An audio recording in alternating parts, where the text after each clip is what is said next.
닥터스케이프입니다. 네, 안녕하세요. 저는 수의사 권혁호입니다. 네, 안녕하세요. 저는 눈물 있는 따뜻한 도시사 따도입니다. 안녕. 저희가 저번 주에 마쳤을 때 이번에 통증 얘기를 하기로 했었거든요. 네. 그래서 통증은 이제 간단하게 생각해 보면은 내가 어디를 다쳤다 이렇게 해서 느끼는 통증이 있고요. 그게 아니라 뭐 이유를 잘 모르겠어. 이유를 잘 모르겠는데 계속 아파. 그런 통증이 있습니다. 뭐 예를 들면 허리가 아픈데 내가 뭐 다친 적도 없어. 그러는 것도 있고요. 원래 아픈 자극이 아닌데 정말 스치듯이 지나간 그런 깃털 같은 것이 지나갈 정도만 지나갔는데도 엄청난 고통이 수반되는 그러한 통증들도 있습니다. 이러한 모든 것을 이제 페인이라고 하고 이 페인을 저희가 이제 구분을 하기 시작하죠. 맞아요. 그 통증이라는 것 자체가 저희가 옛날에 블로그에서 암성 통증을 다뤘을 때도 네네. 암 때문에 실제로 아픈 통증 외에도 암 때문에 생기는 뭐 우울증, 무력감 그렇죠. 이런 것도 다 정신적인 통증에 들어간다는 그렇죠. 말씀이시죠. 그리고 그러한 것들에 의해서 실제로 몸이 아픈 느낌이 날 수 있어요. 통증을 얼마나 느끼는지를 저희 사람을 볼 때는 사실 우리는 이제 말할 수가 있잖아요. 그래서 내가 이만큼 아프다 라고 이렇게 표현하는 거를 볼 수가 있습니다. 급성 통증이랑 만성 통증이 있는데 네. 그것도 약간 구별이 하는 차이가 있을까요? 어떤 포인트 같은 게? 이제 급성이라고 하면 급하게 통증이 오는 거고요. 음. 만성이라고 하면 꾸준히 통증이 있는 거죠. 아, 우문현답입니다. 네. 근데 의학적으로는 보통 이제 3개월 정도를 만성 통증이라고 이제 부르는 그 타이밍이에요. 네네. 3개월 이상 계속 통증이 지속된다라고 하면 만성 통증이라고 할 수 있죠. 기억하세요. 3개월이 보통 일반적으로 급성과 만성을 가르는 기준이 됩니다.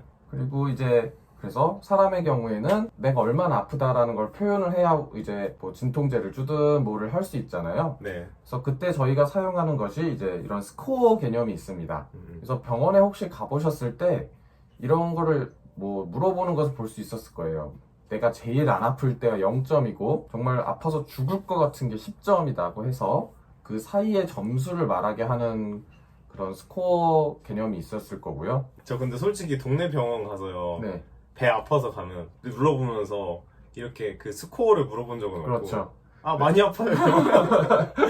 그게 포인트입니다. 그래서 이 통증 전문 병원에 가면 사실 이걸 많이 물어보는데요. 그렇지 않은 곳에서는 그 이런 얼굴 표정만 가지고 점수를 매기기도 많이 합니다. 네. 그래서 이 표정만 보고 점수를 매기는 것과 이렇게 사람이 말하는 내가 몇 점이다라고 말하는 그런 점수 체계들이 있죠. 근데 그러면 사람은 이렇게 말을 할 수 있으니까 어느 정도 점수화를 시킬 수 있잖아요. 맞아요. 그런데 동물은 어떻게 알 수가 있을까요? 동물은 일단 말을 할 수가 없어요. 그렇다 보니까 제일 중요한 건 동물을 키우시는 분들, 보호자분들이 이런 통증을 인식하는 게 제일 중요해요, 처음에. 근데 동물에서 통증을 인식하려면 제일 먼저 일어나는 변화는 동물의 행동 변화예요. 왜냐면 동물은 말을 할 수 없고 지금 여러 연구에 의해서 몸에서 일어나는 생리학적인 변화가 사실 통증을 발견하는 데 크게 의미 있지 않다는 연구 결과가 있거든요. 그래서 결국은 행동이 어떻게 변하는지 봐야 되는데 이 행동이 변하는 것 자체에 되게 많은 패턴이 있기 때문에 이것도 몇 가지를 좀 나눠서 생각을 해보면 좋아요.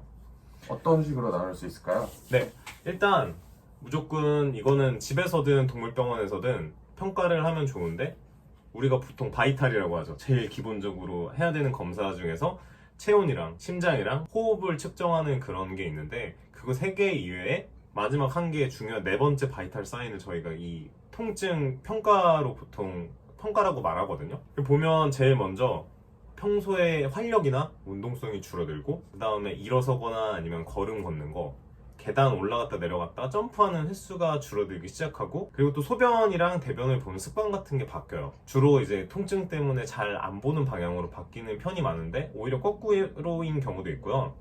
고양이 같은 경우는 뭐 많은 분들이 아시다시피 내 몸을 깨끗하게 하기 위해 이렇게 그루밍을 하는데 그 그루밍을 잘 하지 않고 그루밍을 하는 숫자가 현저히 줄어드는 경우가 많아요. 정확하게는 이제 생리학적인 변화를 체크해서 뭐 예를 들어서 장기, 간 수치나 신장 수치나 뭐 이런 것들 이상이 없는지 체크를 하고 그렇지 않은 상태로 행동 변화가 일어난다면 통증이 느껴질 수 있으니까 조금 더 정밀 검사를 해보거나 통증과 관련된 약을 먹어보면서 한번 관리를 하면서 행동 변화를 관찰하는 치료 방향으로 갈 수 있겠죠.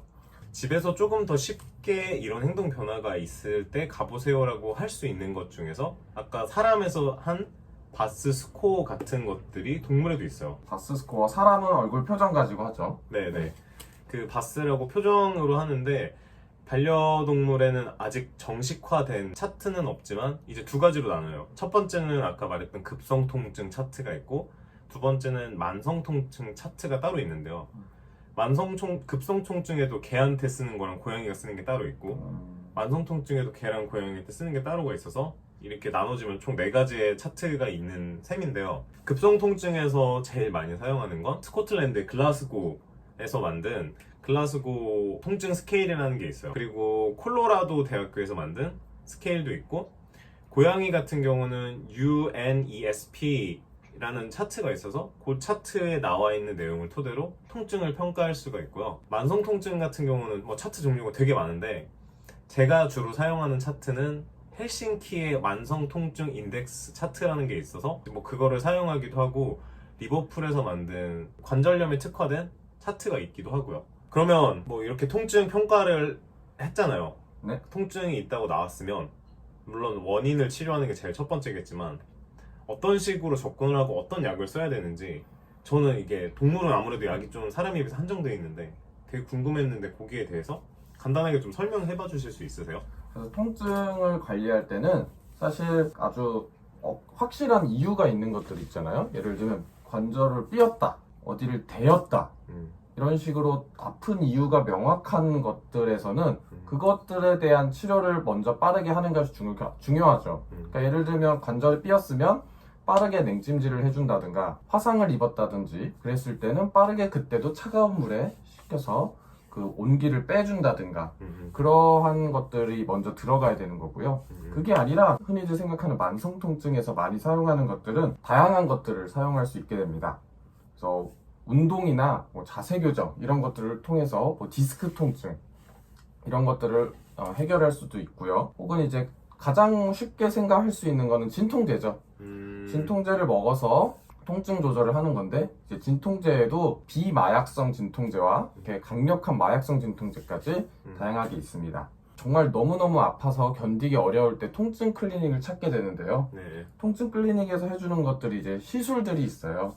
혹은 이제 도수 치료라고 해서 뭉친 근육들을 풀어주기도 하고요. 아니면 이제 뭐 물리치료 이런 거 받으면서 뭐 적외선 치료라든지 이런 것들을 받기도 하게 되죠. 그 동물은 어떤 식으로 통증 관리를 하고 있죠? 동물도 사실 되게 다양한데요. 동물은 일단 제일 중요한 게